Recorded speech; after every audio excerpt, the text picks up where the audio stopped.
Hey guys, Tyler here with Torwick's Guiding Service. This week I've got another tutorial video for you, but it's going to be a little different than my usual videos with the on-the-water techniques and tips and things that work out here on Lake Travis. This week I'm going to show you guys how to make your own jigs. I get a lot of questions about this because I post quite a bit whenever I make them, or I post pictures of the jigs that I'm throwing. People are always asking me where I get them from or how I make them, so I figured I'd take the time and create a video about it. As a full-time fishing guide, I go through a lot of fishing tackle. Sinkers like drop shot weights, Ned rigs, football jigs, underspins, you name it. Clients get it snagged, cast it up into docks, snag it on cables. So I lose a lot of tackle. So one benefit of making your own jigs is just the cost savings of it. There is that initial upfront cost of the pouring pod and the molds. But after a while, you start saving a lot of money doing this. The other benefit, and to me, it's the biggest benefit, is simply the quality and the customization of your tackle. So I'm very picky. I like good quality hooks. I refuse to use stuff that's got cheap Chinese hooks. The hook points bend over, they rust, they get dull quickly, they bend out.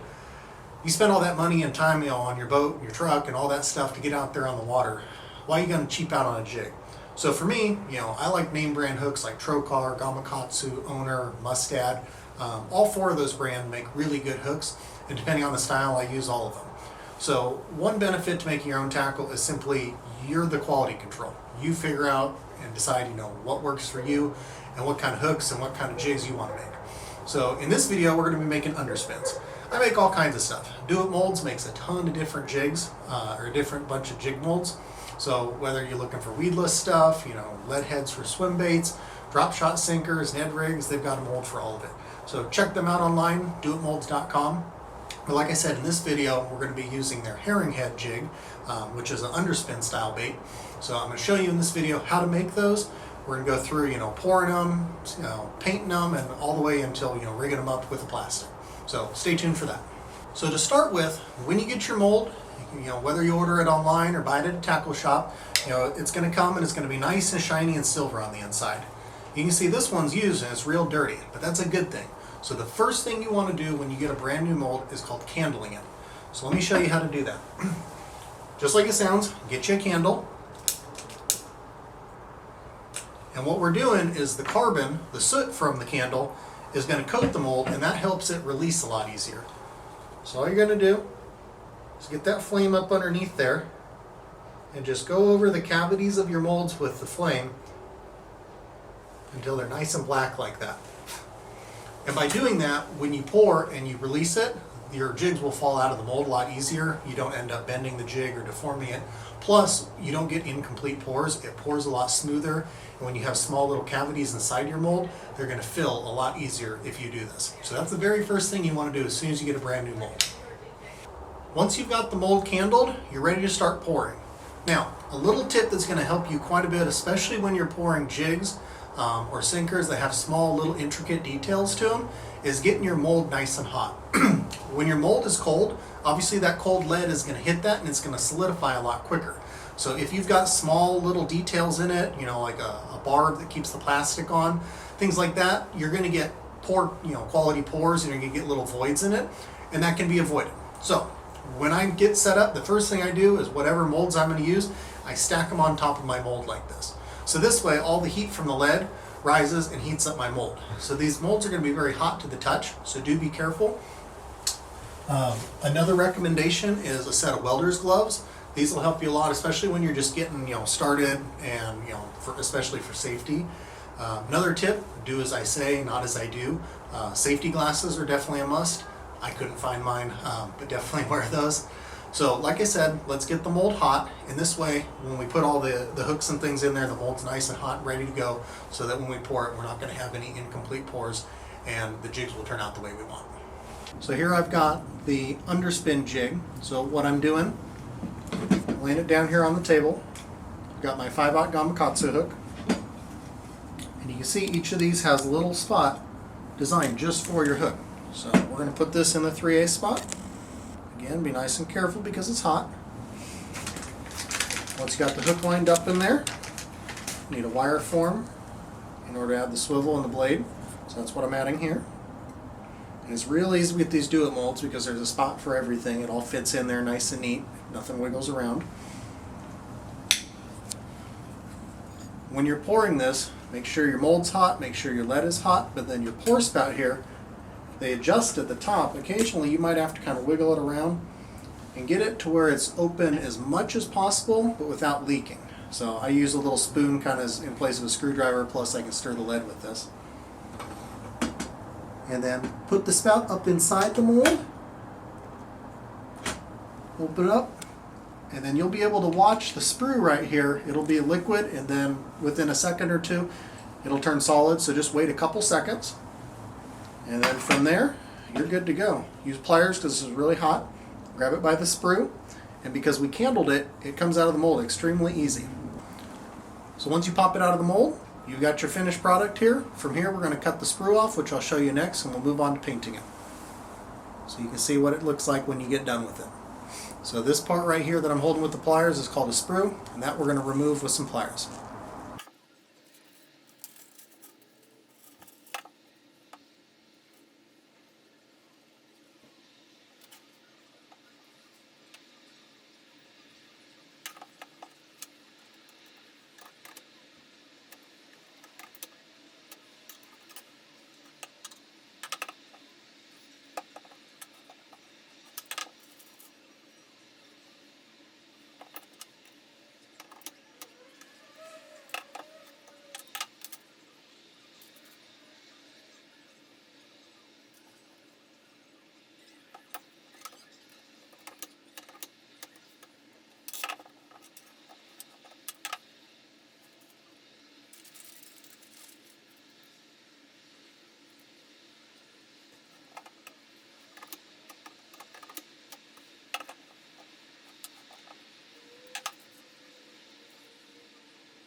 So now that we've given our jigs ample time to cool, next you want to get a pair of snips just like this. You can get these at Home Depot. Harbor Freight has a cheapy set like this that work great.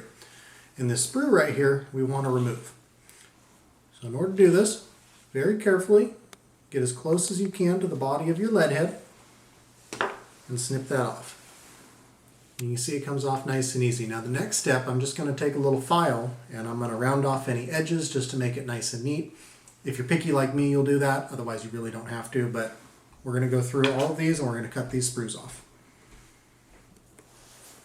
Just like this. Voila. So once you've cut the sprues off, you're ready to start painting these.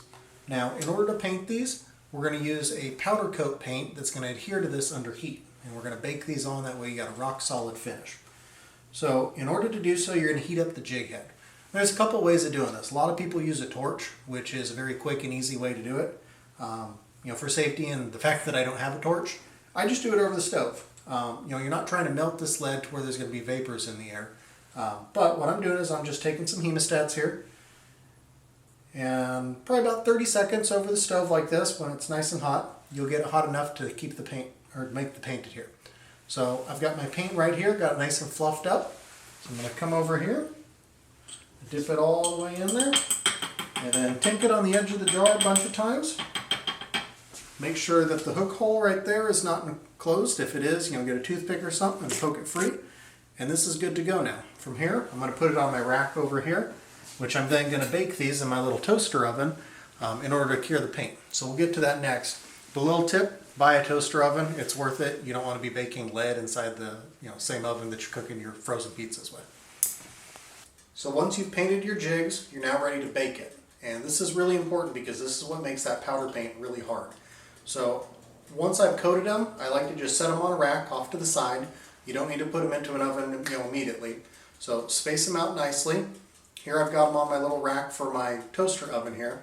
You want to set it at 350 to 375. Anywhere between there works great, I've found, for 20 minutes. So I'm going to pop these in the oven here, and in 20 minutes we'll come back. So now that you've finished up painting your jigs, you've let them bake in the oven so that that powder paint cures and you've given them time to cool, you're ready for assembly. So you're almost done here. So we're making underspins here. So we're going to be using some willow blades and some ball bearings to put these together. So with the mold that I have, I'm making 3/8 ounce and 1/2 ounce. Those are the two sizes that I use the most. So for those, you're going to want a number 1 ball bearing swivel, and you're going to want a size 3 willow blade. For anything 1/2 ounce under, I've found the number 3 willow blade to be the best size. It matches very well. If you go with the 5/8, a little bit heavier, go with the 4. That's going to fit a little bit better to that, a little bit larger blade. So another tip for you when you order these ball bearing swivels is make certain that you get the kind that has a split ring on it and not a welded ring. Otherwise, you're not going to be able to put these willow blades on there. So that's really important. So I've already got a couple assembled here. All you're going to do, that wire form that you molded into the bottom of your jig head, you're simply going to put that through the split ring, and then with a pair of pliers, very carefully, very smoothly but firmly, we're going to pinch that wire form, and we're going to pinch it hard enough to where we bend it back in so that this split ring won't come off of it.